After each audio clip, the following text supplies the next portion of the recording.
Welcome to you all in Anupam Social Arena. Today we are going to continue our topic which is fundamental rights. In previous video हमने कहा था कि अगला जो video आएगा उसमें मैं आपको फंडामेंटल राइट्स से रिलेटेड सभी आर्टिकल्स को डिफाइन करूंगा। जैसा कि आप लोगों को पता है article number 12 to 35 that defines fundamental rights and today we will start from article number 12। तो आर्टिकल 12 है डेफिनेशन ऑफ स्टेट्स, यानी स्टेट्स की डेफिनेशन को बताता है। जैसे कि फंडामेंटल राइट्स को जब भी हम पढ़ेंगे तो आप देखेंगे कि स्टेट से प्रोवाइड करता है और स्टेट्स की अथॉरिटीज़ ये हैं जो सिटीजन्स हैं उनके लिए। तो स्टेट्स के अंडर में आता कौन कौन है, तो यही बात करेंगे। स्टेट्स इंक्लूड्स, फर्स्ट क्या इंक्लूड करता है, government and parliament of India. जैसे उसमें जो भी लेजिस्लेचर है उसका कंपोजिशन एंड एग्जीक्यूटिव्स होते हैं उनका जो सिस्टम है, कंपोजिशन है, उसको डिफाइन करता है। Second on the state level, उसमें भी गवर्नमेंट एंड स्टेट लेजिस्लेचर, ठीक है, और उसका जो एग्जीक्यूटिव सिस्टम है उसको डिफाइन करता है। कुछ लोकल लेवल पे जैसे म्यूनिसिपैलिटीज़ हो गई, पंचायत हो गई, उसको भी डिफाइन करता है। और लास्ट जो होता है उसमें स्टेचुटरी कुछ ऑर्गन्स होते हैं, कुछ नॉन स्टेटरी ऑर्गन्स होते हैं, जैसे ONGC हो गया, सेल हो गया, LIC हो गया, वो भी सब स्टेट के अंडर में आते हैं। आर्टिकल नंबर 13 लिखा हुआ है जुडिशियल रिव्यू। कोई भी ऐसी पॉलिसी, कोई भी ऐसा लॉ, अगर हमारा पार्लियामेंट लेजिस्लेचर कोई भी ऐसा लॉ बनाता है which is against to fundamental right या बेसिक स्ट्रक्चर ऑफ कॉन्स्टिट्यूशन, ठीक है, then it will be null and void by the judicial review of supreme court and high court. Supreme court को power देता है judicial review take up करने की, article number 32, and high court को power देता है आर्टिकल नंबर 226।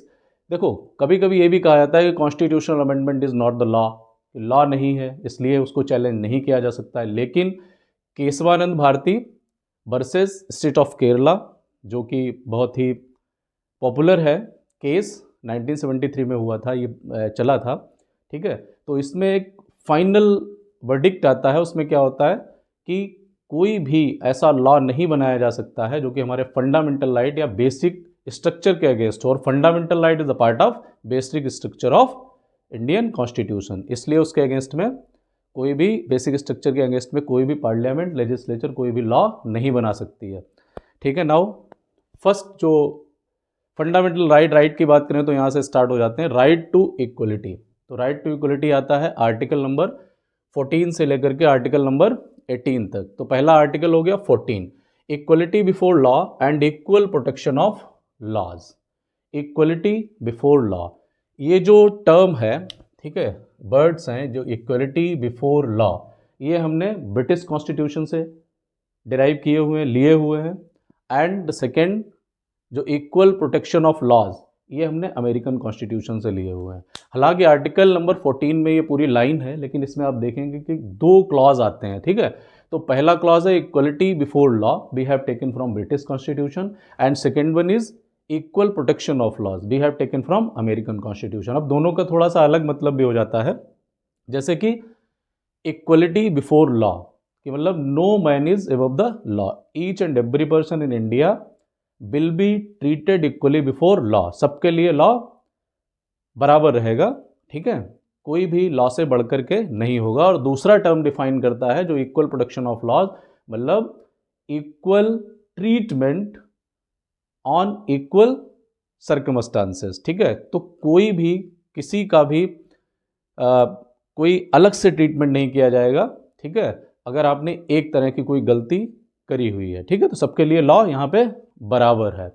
अब अगर हम बात करें थोड़ा सा AOR का मतलब क्या हो जाता है, एरिया ऑफ रेस्ट्रिक्शंस। तो कहीं कहीं पे कुछ लोगों के लिए एक्सेप्शन भी है। जैसे हम देखेंगे कि इंडिया में जो हमारे प्रेसिडेंट हैं या जो हमारे गवर्नर हैं, ठीक है, तो उनके लिए कोई भी सिविल प्रोसीडिंग्स कोर्ट में नहीं चल सकती हैं, क्रिमिनल प्रोसीडिंग्स नहीं चलाई जा सकती हैं, ठीक है, and they are not answerable to any court, वो कोई उनकी कोई जवाबदेही नहीं होती है कोर्ट के लिए, ठीक है। अब जब तक कि वो अपने कार्यकाल में होते हैं, ठीक है, टर्म ऑफ ऑफिस जब तक उनका है तब तक वो उनके लिए ये सारे एक्सेप्शंस होते हैं, ठीक है। तो नेक्स्ट हो जाता है कि हाँ सिविल हो गया एंड क्रिमिनल हो गया, एंड सेकेंड वन इज उनको अरेस्ट नहीं किया जा सकता है, ठीक है, term of office, during their term of office they will not be arrested. तो ये एक्सेप्शन हो गया इक्वलिटी बिफोर लॉ का। And next is article number 15, the state shall not discriminate against any citizen on grounds only of religion, race, caste, sex और place of birth. तो ये कुछ grounds हैं कि आप किसी को भी धर्म के आधार पर, ठीक है, रेस क्या उसकी कैसा, मतलब उसका जो बनावट है, किस ग्रुप से आता है, किस कास्ट से आता है, मेल है या फीमेल है, या प्लेस ऑफ बर्थ, ठीक है, वो कहाँ पैदा हुआ है, किस घर में पैदा हुआ है, तो उसके बेस पे कोई भी स्टेट जो है वो डिस्क्रिमिनेट नहीं कर सकता है। लेकिन अभी आप इसमें देख रहे होंगे एक वर्ड लिखा हुआ है ओनली। ओनली का मतलब क्या है कि सिर्फ इन्हीं ग्राउंड्स पे, ठीक है, कोई भी भेदभाव नहीं किया जा सकता है। इसका मतलब है कि कुछ ग्राउंड्स हैं जहाँ पे स्टेट जो है वो डिस्क्रिमिनेशन कर सकता है और करेगा भी। अभी हम बात करेंगे एरिया ऑफ रेस्ट्रिक्शन के, उसमें इसको बताएंगे। एंड सेकेंड वन, इसका सेकेंड प्रोविजन क्या होता है कि कोई भी व्यक्ति यहाँ पे no one is liable, disable और restricted on the basis of these fields, ठीक है। कहाँ कहाँ पे, जैसे आप किसी भी पब्लिक पार्क का यूज़ कर रहे हैं, रेस्टोरेंट का यूज़ कर रहे हैं, रोड्स का यूज़ कर रहे हैं, पब्लिक रोड्स का यूज़ कर रहे हैं, और you are going to use the bathing place, ठीक है, बेदिंग प्लेस हो गया, टैंक्स हो गए, बेल्स हो गए, तो यहाँ पे कोई भी रेस्ट्रिक्शंस नहीं है कि आपको इस बेस पे जो है वो भेदभाव किया जाएगा, नहीं किया जाएगा, ठीक है। अगर हम बात करते हैं पहले वाले प्रोविज़न की, ठीक है, कि there will be no discrimination against, ये स्टेट के लिए लागू होता है। और दूसरा वाला प्रोविज़न है जिसमें मैंने बात करी हुई है, ठीक है, टैंक्स की, बेल्स की, और जो पब्लिक पार्क्स की, रेस्टोरेंट की, ठीक, इस ये जो है स्टेट यानी गवर्नमेंट के लिए और प्राइवेट के लिए, इंस्टीट्यूशंस के लिए, ऑर्गेनाइजेशंस के लिए ये भी लागू होता है, ठीक है। नेक्स्ट अगर हम बात करें आर्टिकल नंबर 16, चलो अभी इसका मैंने बताया था एरिया ऑफ रेस्ट्रिक्शन क्या हो जाता है, ठीक है। जैसे स्टेट जो है it can make provisions for the women, children, और अगर हम बात करें जो SEBC क्लासेस होता है उसके लिए भी स्टेट अलग से प्रोविज़न बना सकता है कि भाई ठीक है। अभी मैंने बताया था कि only of the religion, race, caste, sex और प्लेस ऑफ बर्थ, इनको छोड़ के बाकी जगह पे वो क्या कर सकता है, भेदभाव कर सकता है, डिस्क्रिमिनेशन कर सकता है। जैसे अगर special provision state can make for the children, for the women, next is for SEBC classes, for ST and SC classes, ठीक है, EWS आप देखते हैं, तो इन सब के लिए जो है वो डिस्क्रिमिनेशन किया जा सकता है, स्टेट को अथॉरिटी होती है। Next is article 16, equality of opportunity in public employment, government job के लिए इक्वल अपॉर्चुनिटी होगी, ठीक है, कोई भी सेम ग्राउंड्स पे, जैसे जो है रिलीजन, रेस, कास्ट, सेक्स और प्लेस ऑफ बर्थ, इसमें नहीं मना किया जा सकता है, गवर्नमेंट विल नॉट डिस्क्रिमिनेट, ठीक है, equal opportunity will be given to all the citizens of India, कोई भी उसमें भेदभाव नहीं किया जा सकता। सेम अगर देखा जाए तो डिस्क्रिमिनेशन होता है। जैसे आप लोग देखते होंगे कि डिसेबल लोगों के लिए कुछ जब भी जॉब्स आती हैं, नोटिफिकेशन आता है, तो उसमें कुछ रिज़र्व वैकेंसीज कर दी जाती हैं, वीमेन के लिए भी रिज़र्व कर दी जाती हैं। अगर हम देखते हैं तो SC और ST क्लास के लिए रिजर्वेशन ऑलरेडी है ही, ठीक है, 15% फॉर SC जब कॉन्स्टिट्यूशन बना था, 7.5% for ST classes, SEBC classes जो आपने पढ़ा होगा मंडल कमीशन, ठीक है, तो उसमें 27% जो रिजर्वेशन है इट इज़ ऑथराइज्ड या it has been given to SEBC classes in government jobs. तो ये है कुछ एरिया ऑफ रिस्ट्रिक्शंस भी साथ साथ हम लोग पढ़ते जा रहे हैं। Article number 17, evolution of untouchability. जैसे आप देखते हैं पहले जो हमारे यहाँ सोसाइटी थी उसमें कास्टिज्म के आधार पे होता था कि भाई ये हाई क्लास के हैं या इस क्लास के, इस कास्ट के हैं, तो उसको छूना नहीं है, ठीक है, तो ये सब एबॉलिश कर दिया गया है। और अगर हम बात करें एवोल्यूशन ऑफ अनटचेबिलिटी की, तो it is not limited with the touching to the person, किसी को टच करना ही अनटचेबिलिटी नहीं है। अगर हम किसी को सोशली एक्सक्लूड कर रहे हैं, ठीक है, कि हमारे एरिया में नहीं रहेगा या हम इससे इतनी डिस्टेंस बना के रहेंगे, तो वो भी एक अनटचेबिलिटी के अंडर में आ जाता है, ठीक है। नाउ ये सब बंद हो चुका है, it has been abolished. Article number 18 की बात करें तो एवोल्यूशन ऑफ टाइटल्स, ठीक है, prohibits only hereditary titles of nobility. अब क्या हो चुका है, एवोल्यूशन ऑफ टाइटल्स, किसी भी टाइप का कोई भी टाइटल है वो यहाँ पे रिकॉग्नाइज नहीं किया जाएगा by the government of India. इसमें कुछ भी एक्सेप्शंस हैं, इसमें भी कुछ एक्सेप्शंस हैं, जैसे कि आप देखेंगे आर्मी के टाइटल्स हैं, दे आर रिकॉग्नाइजेबल, एंड जो एकेडमिक्स वाले होते हैं वो उनको भी रिकॉग्नाइज किया जाता है, ठीक है। जैसे आप आर्मी का है, कुछ भी लगा लिया आपने, जैसे कर्नल हो गया, कैप्टन हो गया, या कोई भी रैंक वाला आपने लगा लिया, देन दे आर रिकॉग्नाइजेबल। और आप एकेडमिक्स में बात करें तो डॉक्टर लगा लिया, ठीक है, एडवोकेट लगा लिया, तो इसको भी रिकॉग्नाइज किया जाता है। और अगर हम बात करते हैं कि जो हमारे अवार्ड्स होते हैं, जैसे हमें मिला है कि भारत रत्न मिला हुआ है, ठीक है, या हमें मिला है पद्म भूषण, पद्म विभूषण, ठीक है, तो ये सब भी रिकॉग्नाइजेबल हैं, इनको भी रिकॉग्नाइज किया जाता है, ठीक है। वो उसके अंडर में नहीं आते हैं, वो जो नॉबलिटीज़ के जो टाइटल्स हैं उसके अंडर में नहीं आते हैं, भारत रत्न वगैरह हैं, तो इनको रिकॉग्नाइज किया जाता है, ठीक है। सेकंड है जो फंडामेंटल राइट है, वो है right to freedom, which comes under article 19 to 22। ये 19 से और 22 तक आता है। तो इसमें हम पहला आर्टिकल देखते हैं, आर्टिकल नंबर 19। ये बात करता है 6 ग्राउंड्स पे, protection of 6 rights regarding freedom of speech and expression, ठीक है। Being a citizen of India, India है क्या है, एक डेमोक्रेटिक कंट्री है, and in a democratic country it is actually basic requirement कि हमें स्पीच एंड एक्सप्रेशन का राइट मिलना चाहिए।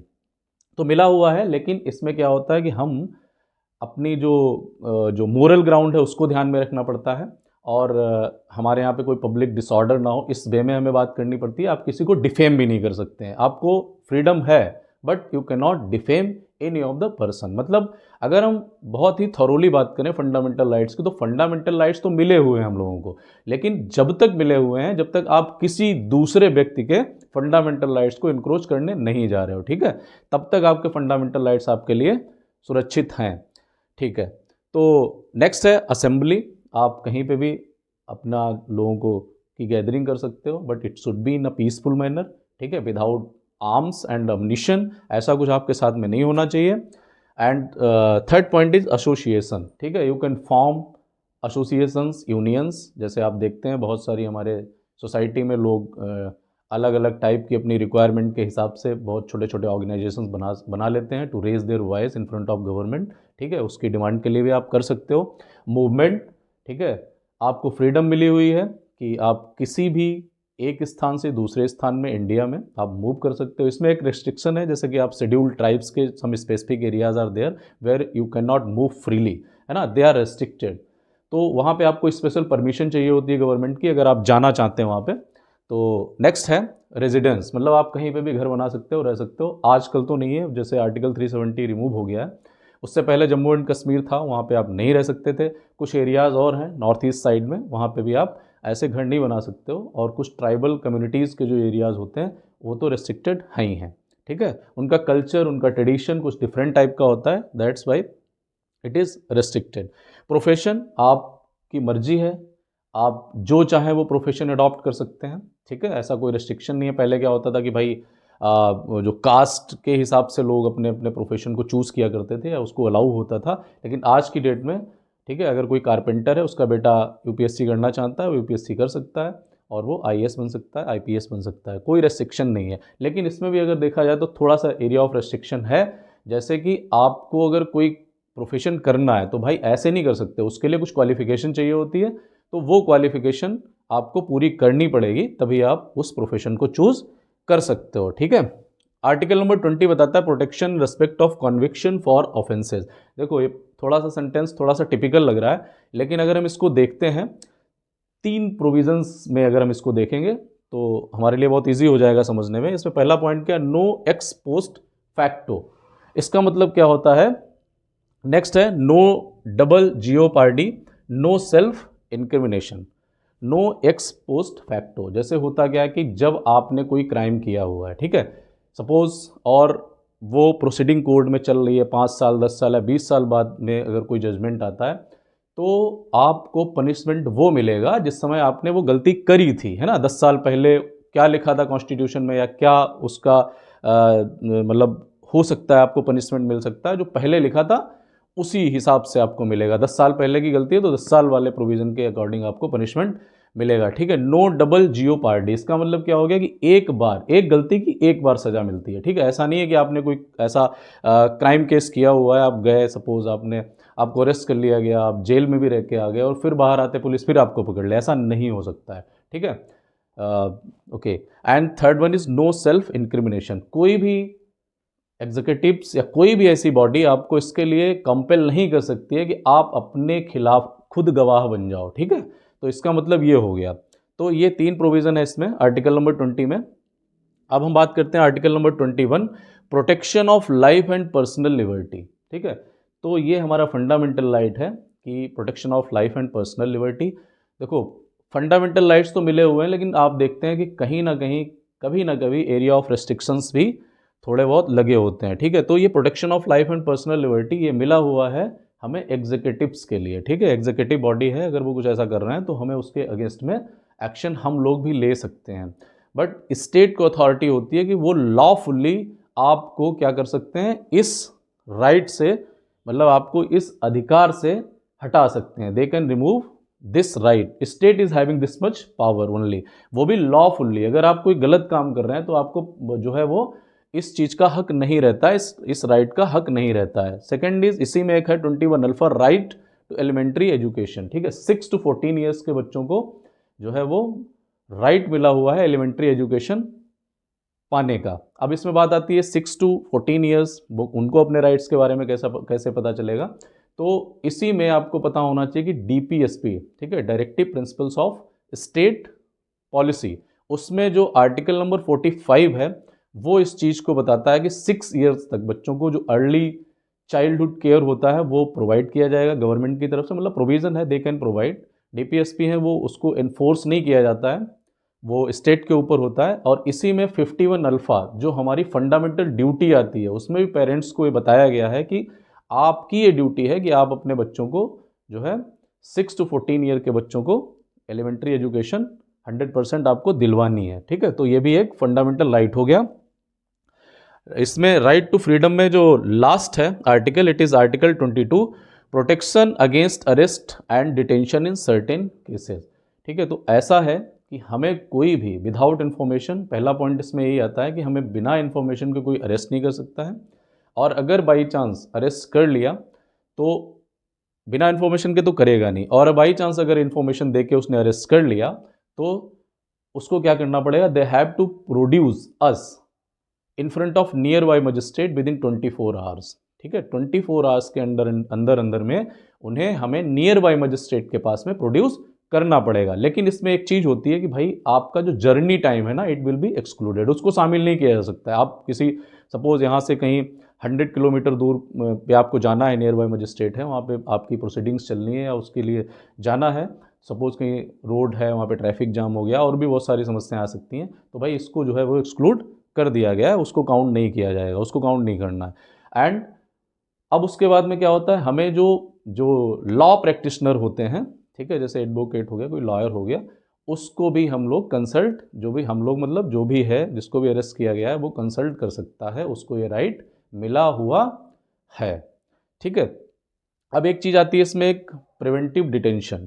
जो प्रिवेंटिव डिटेंशन का मतलब क्या होता है कि सपोज कोई ऐसा सस्पेक्टेड पर्सन है, ठीक है, जिसको लगता है कि इसके किसी भी एक्शन से सोसाइटी में थोड़ा बहुत कुछ गड़बड़ होने के चांसेस हैं, तो उसको प्रिवेंटिव डिटेंशन के अंडर में उसको बंद कर दिया जाता है कुछ दिनों के लिए। लेकिन इसके लिए जो है वो ये कॉन्स्टिट्यूशन में लिखा है कि उसको 3 महीने से ज़्यादा जो है वो अरेस्ट मतलब इम्प्रिजनमेंट नहीं किया जा सकता, उसको रिलीज़ करना पड़ेगा। या तो जो एडवाइजरी बॉडी होती है वो उसको बिल्कुल बताएगी, उसके ऊपर पूरा मतलब ना डीपली उसके बारे में बताएगी कि भाई ठीक है, इसने इतना ज़्यादा सीवियर क्राइम किया हुआ है, तो उसमें जजेज होते हैं वो हाई कोर्ट के होते हैं एडवाइजरी कमेटी में, और वो बताते हैं कि इसे नहीं, इसका जो है टाइम जो है वो बढ़ा देना चाहिए 3 मंथ से ज़्यादा, तब उसको अरेस्ट करके रखा जाएगा। अदरवाइज़ उसको 3 महीने से ज़्यादा अरेस्ट नहीं किया जा सकता, उसको नहीं जो है जेल में रखा जा सकता है। तो यहाँ तक हम लोगों ने देखा राइट टू फ्रीडम, आर्टिकल था 19 to 22, ठीक है। तो नेक्स्ट जो फंडामेंटल राइट है जो है कि राइट अगेंस्ट एक्सप्लॉयटेशन, उसको हम नेक्स्ट वीडियो में कंटिन्यू करेंगे। कुछ ऐसे पॉइंट्स होते हैं, आज फिलहाल आप देख रहे होंगे कि कुछ मैं फास्ट बोलने की कोशिश कर रहा हूँ, क्योंकि मैं देखता हूँ कि वीडियो जो है वो उसकी लेंथ ज़्यादा हो जाती है। आज मैंने कुछ फास्ट बोला है, ठीक है। तो कुछ ऐसे पॉइंट्स हैं जो काफ़ी इंपॉर्टेंट हैं। आप देखते हैं कि जो बड़े अच्छे लेवल के एग्जामिनेशंस होते हैं, कॉम्पिटिटिव एग्जाम्स होते हैं, उसके लेवल के भी क्वेश्चन आ जाते हैं, ठीक है, ज़रूरी भी है पढ़ना। बेसिक से जो है बॉटम टू टॉप हमें चलना चाहिए, और वैसे ही हमारी क्लास होती रहती है और आगे भी होती रहेगी। Okay, thank you so much watching this video, thank you.